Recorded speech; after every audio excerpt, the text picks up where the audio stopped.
নমস্কার বন্ধুরা, প্রিয়াঙ্কাস কিচেনে তোমাদের অনেক অনেক স্বাগত আর ওয়েলকাম। আজ আমি তোমাদের জন্য নিয়ে চলে এসেছি এক দারুণ নিরামিষের রেসিপি। তো রেসিপিটির নাম হলো ভেন্ডির ঝাল। তো আমরা বন্ধুরা অনেকেই অনেক রকম ভেন্ডির ঝাল খেয়েছি, হয়তো আমরা অনেকেই এরকম টাইপের ভেন্ডির ঝাল খাইনি।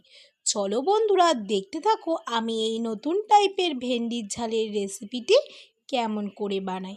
চলো বন্ধুরা, স্কিপ না করে দেখো। এখানে আমি ভেন্ডি নিয়ে নিয়েছি পরিমাণ মতন, এবং ভেন্ডিগুলো খুব পরিষ্কার করে সুন্দর করে প্রথমে ধুয়ে রেখেছি।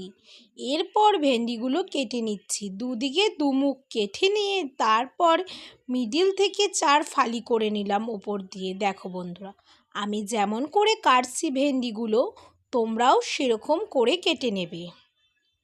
এরকম করে প্রত্যেকটি ভেন্ডি সবগুলো কেটে নেব একইভাবে। নিরামিষের দিনে যদি এরকমই একটি দুর্দান্ত রেসিপি হয়ে যায় বন্ধুরা দুপুরে, তাহলে তো এই দিয়েই পুরো ভাত খাওয়া হয়ে যায়। চলো বন্ধুরা, দেখো ভেন্ডিগুলো খুব সুন্দর করে আমার এখানে কেটে রাখা হয়ে গেছে। এরপর ভেন্ডিগুলোর ওপরে দিয়ে দেব 2 চামচের মতন বেসন। ভেন্ডিগুলো প্রথমে ফ্রাই করে নেব, তাই এখানে 2 চামচের মতন বেসন দিলাম, হাফ চামচের মতন হলুদ দিলাম, আর 1 চামচের মতন নুন দিচ্ছি। তোমরা স্বাদ বুঝে নুনটা ব্যবহার করবে। দিয়ে খুব সুন্দর করে মেখে নেব হালকা হাতে ভেন্ডিগুলো, যাতে ভেন্ডিগুলো একদমই না ভেঙে যায়। এরপর একটি মশলার জন্য বাটি নিয়ে নিয়েছি, 2 চামচের মতন পোস্ত দিচ্ছি, আর দেব 1 চামচের মতন হলুদ সর্ষে। এখানে পোস্তটা ভিজিয়ে রাখবো 10 থেকে 15 মিনিটের জন্য। এরপর চলে আসছি আমরা কড়াইতে। কড়াই একটু গরম হয়ে এসছে, কড়াইতে পরিমাণ মতন একটু বেশি করে তেল দিয়ে দিলাম।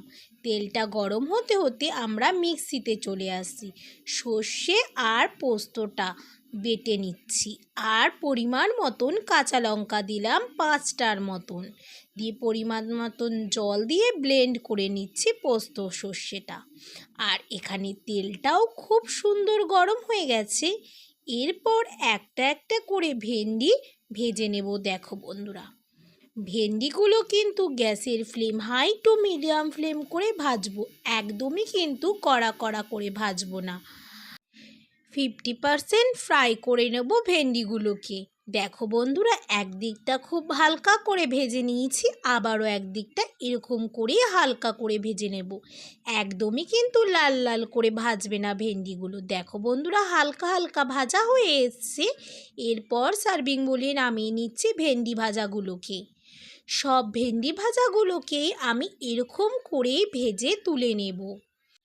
সত্যি কথা বন্ধুরা, এই রেসিপিটি খেতে কিন্তু অসাধারণ হয়েছিল।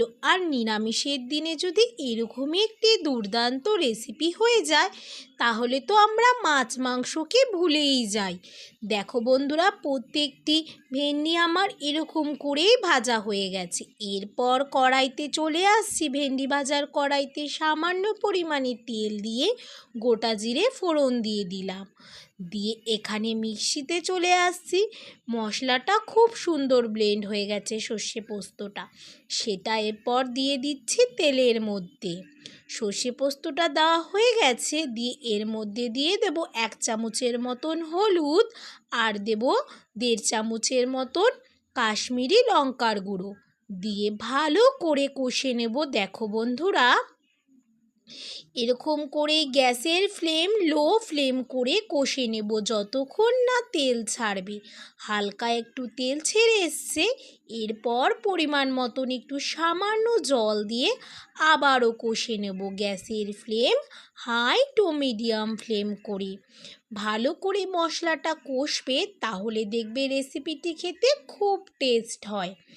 আমার তো দারুণ লেগেছিল এই রেসিপিটি। তোমরাও কিন্তু বাড়িতে একবার অবশ্যই ট্রাই করবে এই রেসিপিটি। খুব সুন্দর করে মশলা কষানোর জলটা টেনে এসছে এবং তেলও ছেড়ে এসছে মশলাটা দিয়ে। এরপর পরিমাণ মতন জল দিয়ে দিচ্ছি বন্ধুরা। যেহেতু এটি গা মাখা মাখা হবে, তাই এখানে আমি হাফ মগেরও অল্প জল ব্যবহার করেছি। দিয়ে এরপর দিয়ে দেব ভেজে রাখা ভেন্ডিগুলো, যে ভেন্ডিগুলো ভেজে রেখেছিলাম। ভেন্ডিগুলো ভেজে রাখা দেওয়া হয়ে গেছে। এরপর খুব হালকা হাতে নাড়াবো, যাতে ভেন্ডিগুলো ভেঙে একদম যাতে গা মাখা না হয়ে যায়। একদমই হালকা হাতে নাড়িয়ে এরকম করেই ফুটতে দিয়ে দেব 5 থেকে 6 মিনিটের জন্য, গ্যাসের flame high to medium flame করে। এরপর এখানে স্বাদ মতো নুন ব্যবহার করব, যেহেতু ভেন্ডিতে হালকা নুন দিয়েছিলাম ভাজাতে, তাই এখানে পরিমাণ মতো নুন ব্যবহার করব। দিয়ে আবারও একটু নাড়িয়ে চাড়িয়ে এরকমই ফুটতে দিয়ে দেব। দেখো বন্ধুরা, রেসিপিটি কত সুন্দর কালার হয়েছে এবং তেলও বেরিয়ে এসছে। আমার এখানেই ভেন্ডির ঝালের রেসিপি কমপ্লিট।